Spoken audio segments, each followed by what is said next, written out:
Assalamualaikum. Kami dari kelompok 5, kelas 11 IPA 6. Di sini kami akan menjelaskan kepada kalian mengenai pembangkit listrik tenaga air. Kalau kalian mau tahu, stay tune ya. Saya Dian Adiatma, absen 13.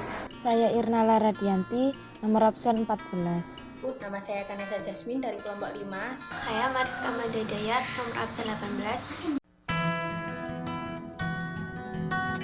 Pengertian dari pembangkit listrik tenaga air atau yang biasa disebut PLTA. Pertama-tama, kita harus tahu apa itu produk rekayasa konversi energi air. Produk rekayasa konversi energi air adalah produk yang dihasilkan dari konversi air, misalnya pembangkit listrik tenaga air. Pembangkit listrik tenaga air atau yang biasa disebut PLTA dihasilkan dari energi potensial air yang diubah menjadi energi mekanik oleh turbin, dan energi tersebut yang selanjutnya diubah untuk menjadi energi listrik oleh generator dengan memanfaatkan ketinggian dan kecepatan air. Manfaat umum dari PLTA yaitu sebagai sumber energi listrik. Pembangkit listrik tenaga air memanfaatkan dari bendungan yang sengaja dibuat untuk menghasilkan listrik. Bendungan menjadi salah satu alternatif yang mampu menghasilkan listrik dengan jumlah besar, sehingga dapat mengaliri akses listrik ke rumah dan jalanan untuk penduduk yang jauh dari pembangkit listrik perkotaan. Namun ada beberapa manfaat lain nih dari PLTA, yaitu yang pertama, mengantisipasi datangnya banjir. Yang dikarenakan sekarang sudah banyak hutan-hutan yang ditebang, dan juga dapat menjadi manfaat dari PLTA dalam mengatasi bencana banjir. Yang kedua, sebagai alokasi tempat wisata. Nah, ternyata PLTA ini dapat dimanfaatkan masyarakat sebagai tempat-tempat wisata loh, sehingga dapat dikunjungi oleh masyarakat umum dan menjadi potensi wisata yang dapat dikembangkan.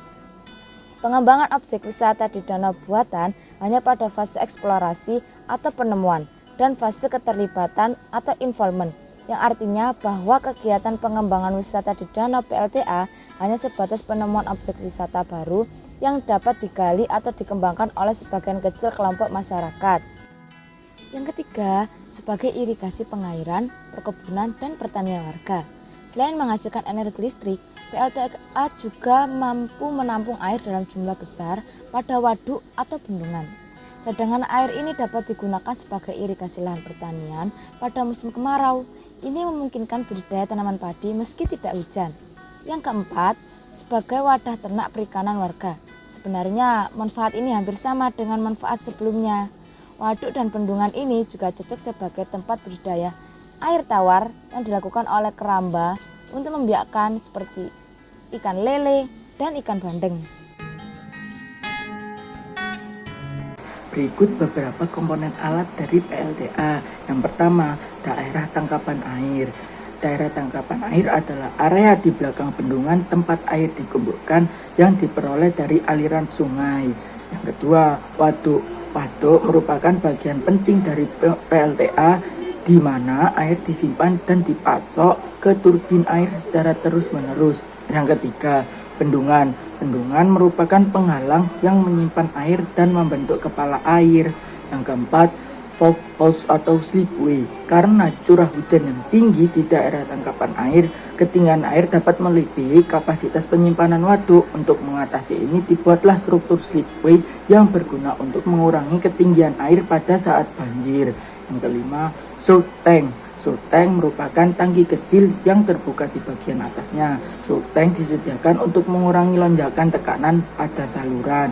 Yang keenam, pipa pesat. Pipa pesat merupakan saluran yang dapat terbuka atau tertutup yang mana berguna menyalurkan air ke turbin. Yang ketujuh, turbin air. Turbin pada PLTA berguna sebagai perangkat konversi energi, mengubah energi potensial air menjadi energi mekanis poros. Adapun bagian utama turbin yaitu turbin impuls. Turbin impuls digunakan untuk air tinggi, di mana turbin impuls terdiri dari roda dilengkapi dengan ember elips di sepanjang pinggirannya. Seluruh tekanan air diubah menjadi energi kinetik dalam nozzle dengan kecepatan seperti roda jet, contohnya seperti turbin roda Pelton. Yang kedua, turbin reaksi. Adapun turbin reaksi memiliki dua bagian penting, yaitu turbin Francis dan turbin Kaplan. Turbin Francis digunakan untuk kepala rendah ke sedang, turbin Kaplan digunakan untuk kepala rendah dengan air dalam jumlah yang besar. Keunggulan atau kelebihan dari PLTA yaitu menggunakan energi yang ramah lingkungan dan tidak menyebabkan polusi. Selain itu, PLTA juga dapat dimanfaatkan sebagai sumber irigasi dan cadangan air.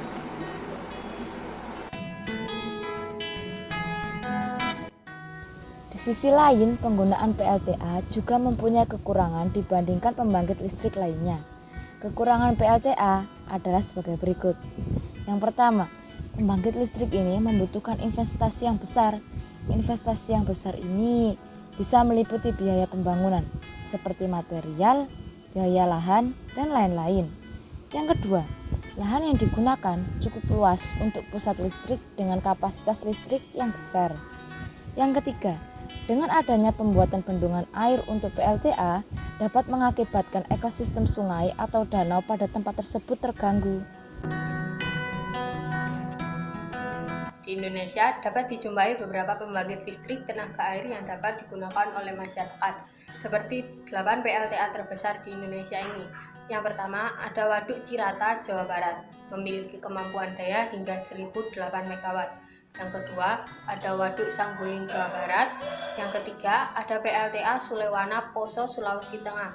PLTA Sulewana sudah dalam pembangunan tahap ketiga dengan kemampuan daya mencapai 400 MW. Yang keempat ada PLTA Sigura-Gura, Samosir, Sumatera Utara. Kelima ada PLTA Musi, Bengkulu. PLTA Musi mampu membangkitkan energi listrik sebesar 1.150 GW per tahun dengan kemampuan suplai listrik antara 150 kV sampai dengan 275 kV. Yang keenam ada PLTA Merica, Banjarnegara, Jawa Tengah. Dan yang ketujuh ada PLTA Asahan, Sumatera Utara. Serta yang terakhir ada PLTA Waduk Jatiluhur, Purwakarta. Cara kerja PLTA. Turbin air mengubah energi kinetik dari air yang jatuh menjadi energi mekanik di poros turbin. Secara sederhana, dapat kita katakan bahwa air yang jatuh akan memutar turbin air. Turbin tersebut akan menggerakkan alternator yang terpasang pada turbin, kemudian mengubah energi mekanik yang dihasilkan menjadi energi listrik. Ini adalah prinsip dasar cara kerja pembangkit listrik tenaga air. Pembangkit listrik tenaga air sangat populer dan digunakan hampir di seluruh negara di Indonesia.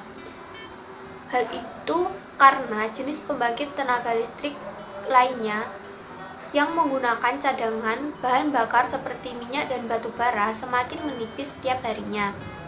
Di samping itu, PLTA juga digunakan untuk saluran irigasi dan pengendalian banjir. Teori dari cara kerja PLTA adalah dengan membangun bendungan di sungai besar yang memiliki penurunan ketinggian yang besar.